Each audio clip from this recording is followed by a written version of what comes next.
What's in season? What's in season? What's in season? I hear you ask. Hello everybody. So for my latest video on what's in season, I hear you ask, I'm going to use a meat that is in season and a few veggies that are in season as well. And there's a little bit of a twist on this recipe, which I've never done before, but I really fancy doing. And so I'm going to do it. So let's just hope it works out fine. This recipe uses venison. And venison is a wonderful meat. It's very, very lean. It's in season this time of year. I am using venison haunch, and this is a steak from the haunch, meaning leg, and that's what is going to be used in this recipe.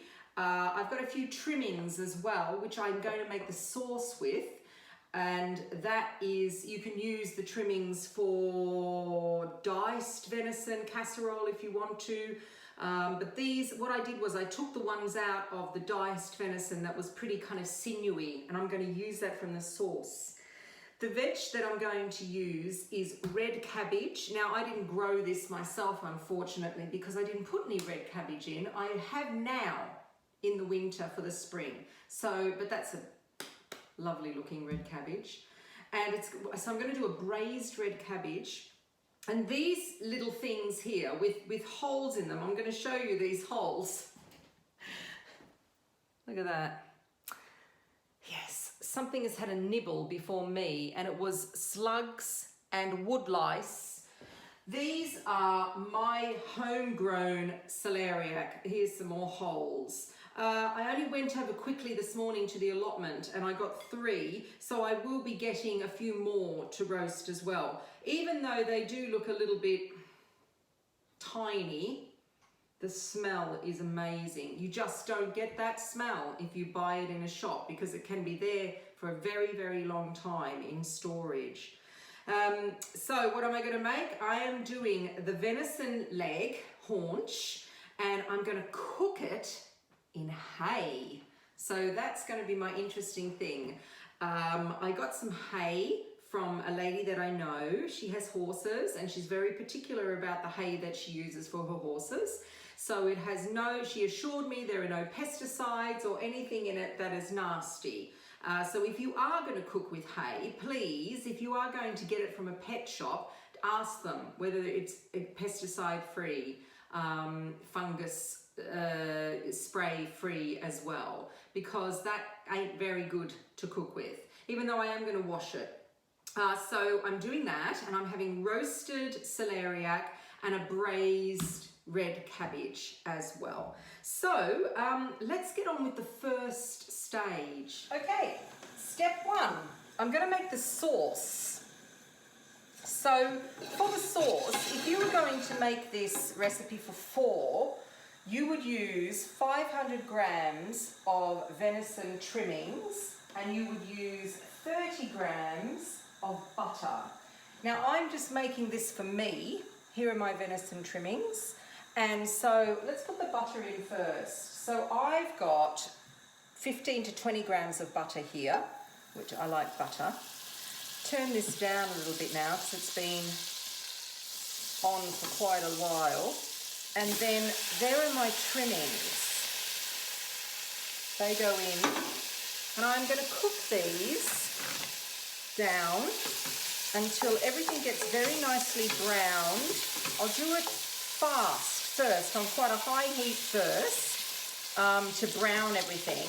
And then what I will do is I will turn it down just a fraction. And what I want in here is I want everything to go very, very caramelized.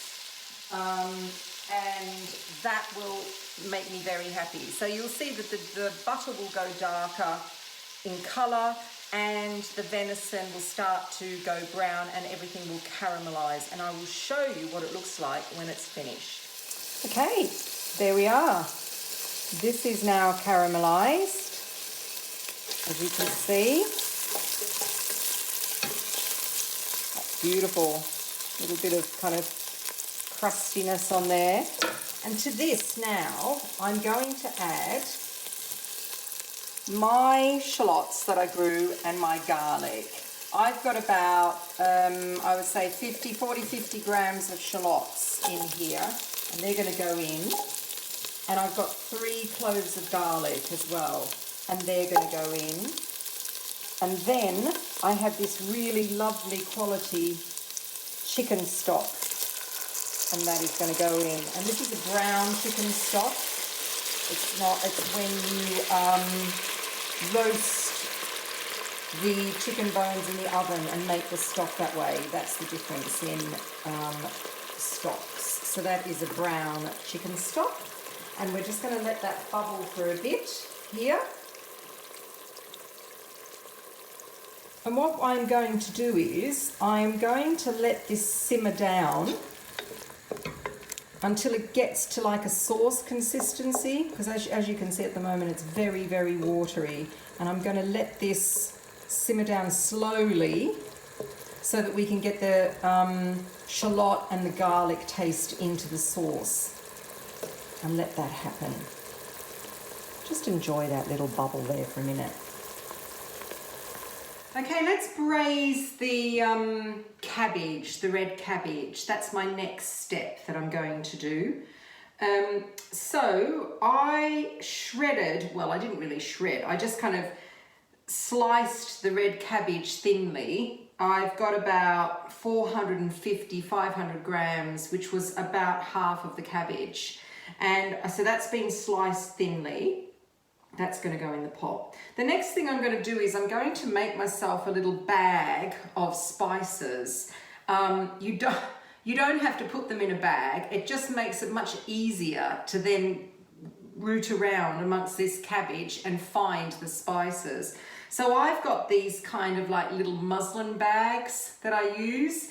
You can also use a piece of muslin or a piece of old cloth, like an old tea towel or something, and you need to tie it up though, but I've got a little drawstring. And in this bag I am going to put cloves. So I'm not going to put that many in. I'm just going to get a pinch of cloves, because cloves and red cabbage work beautifully. So I've got about 5 in there, cloves. Let's get rid of that.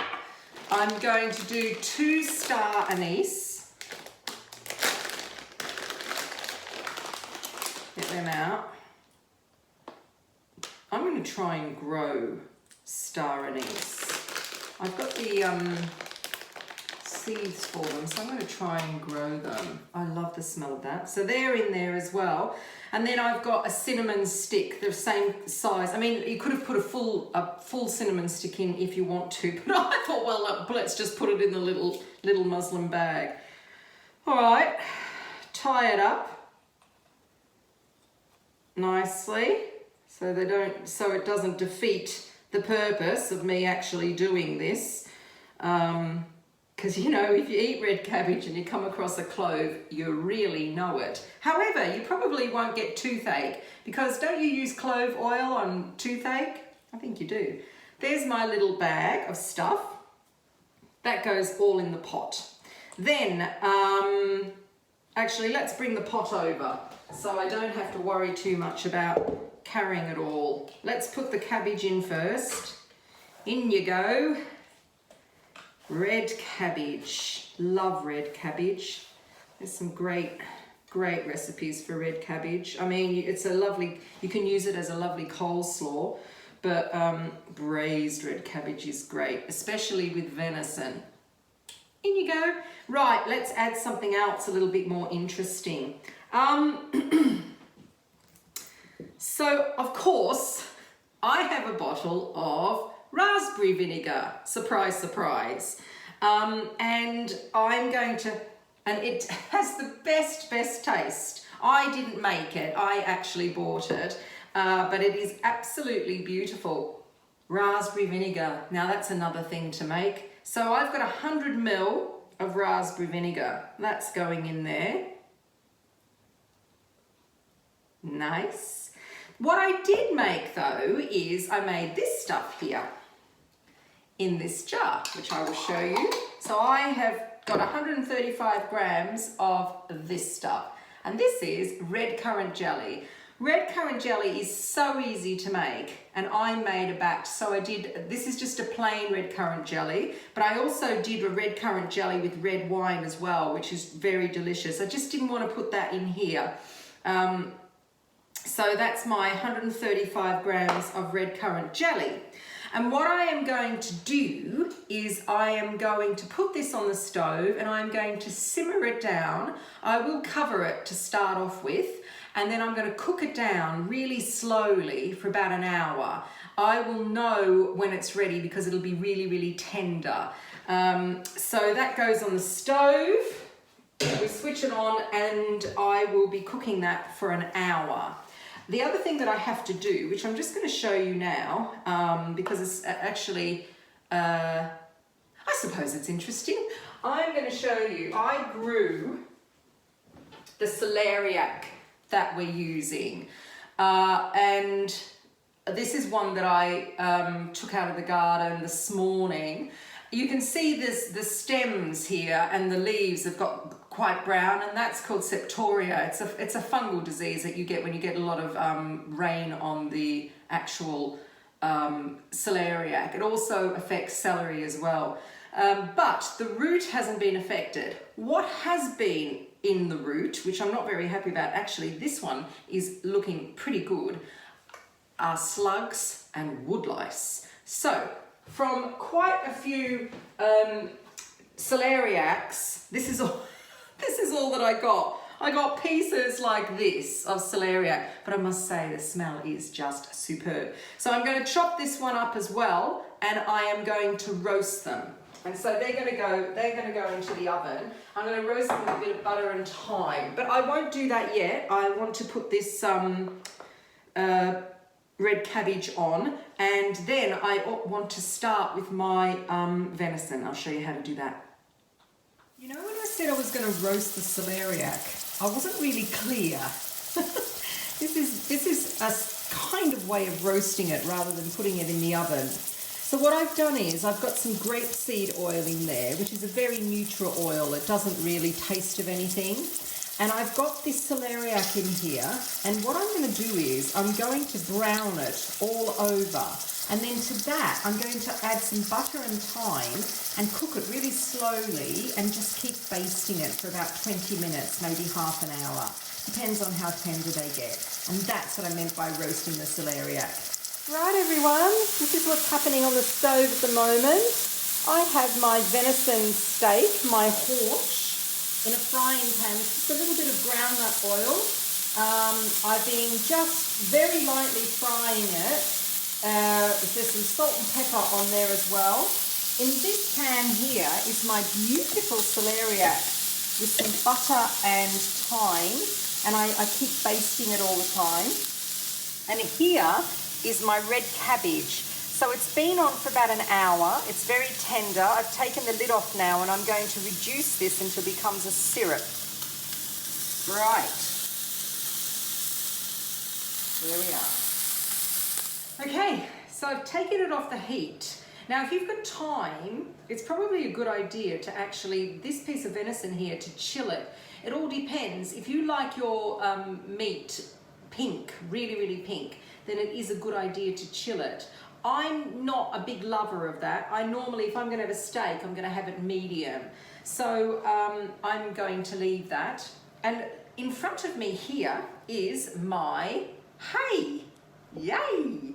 And it smells amazing, really, really amazing. So I washed it, I dried it with the hairdryer, and I've put it in this cast iron dish here with a lid. So here I seasoned the venison on in the frying pan, and I've just kind of slathered butter all over it. And I'm going to do it on the other side as well. Probably about, I mean, this isn't a very big piece of venison, but maybe 50 grams, 40, 50 grams. I'm going to slather this side with butter as well. But I can feel that it is still very, very tender. I just sealed it really. I didn't brown it because this goes in the oven, and then when we take it out, I'm going to brown it again. So there we go. Nice bit of butter on there. Okay. This goes on my hay. Let's get rid of this. And on top of this, I am going to put some more hay. And I've actually got quite a lot here from this lady. So we put the other lot on top. And I'm going to try and tuck it all in here, because if I don't, I'm a bit worried that it might catch on fire in the oven. The oven, I always use fan. If you don't use fan, it's 180 degrees Celsius. If it's fan, it's always 20 degrees Celsius less. So I've got it on 160. There we are. I have covered this completely with hay, and I'm looking forward to this lovely, lovely taste of hay. Have you ever had hay ice cream? It's quite special, actually. There we are. And, okay, so I've covered with the rest of the hay. I put the lid on this and hope there's not too much hanging out. Let's just tuck it in nicely. Would be funny. No, it wouldn't be funny, actually. I don't think Mr. M would like that at all. Okay, so that's that. That goes like that. And then I put it in the oven, and I'm meant to put it in for about 14, 15, 16 minutes. I'm going to go for the 16 minutes. There we are. It's in the oven.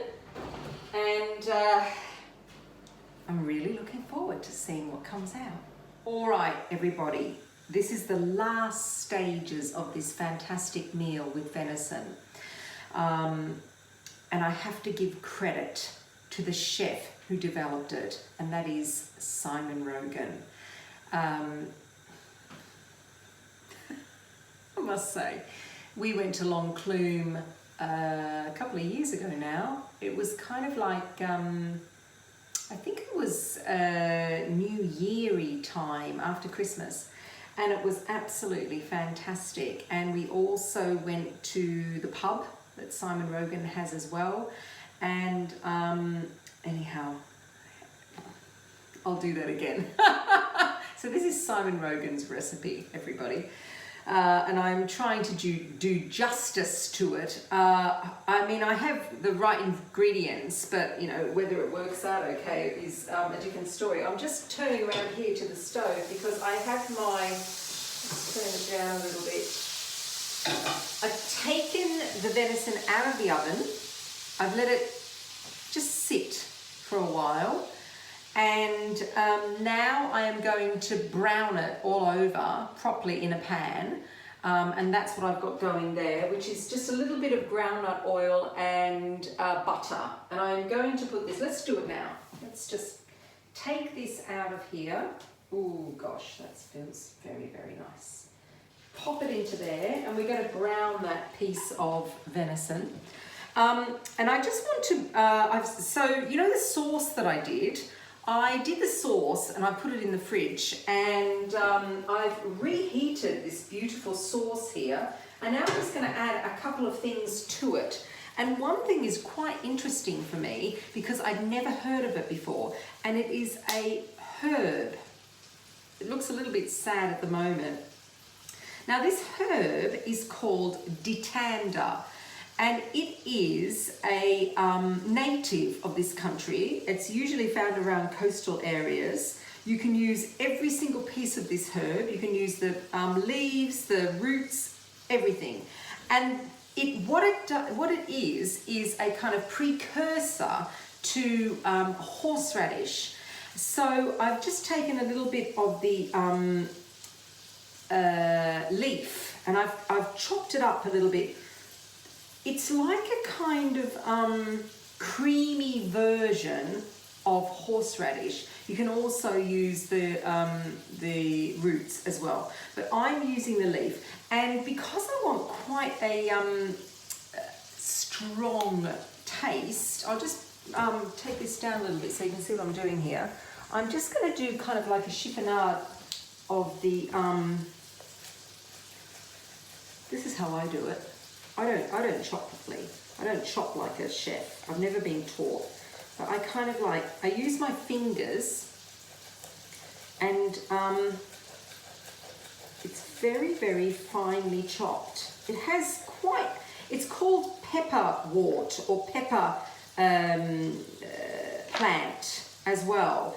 And so this is what I'm left with here. And I am going to add this, I'll bring you back up to me now. Show off for a minute there.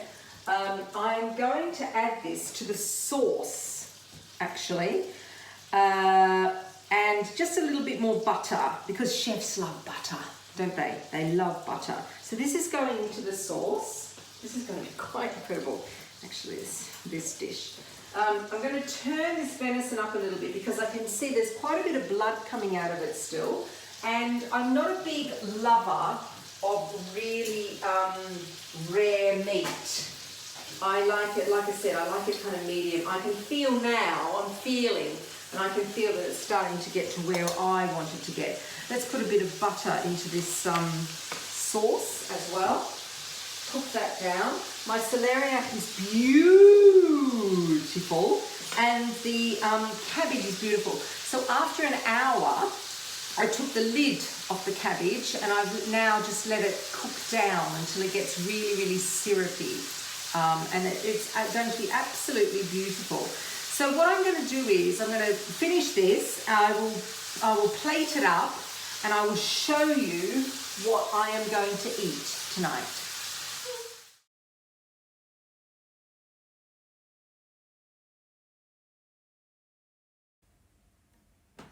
What's in season? What's in season? What's in season? I hear you out.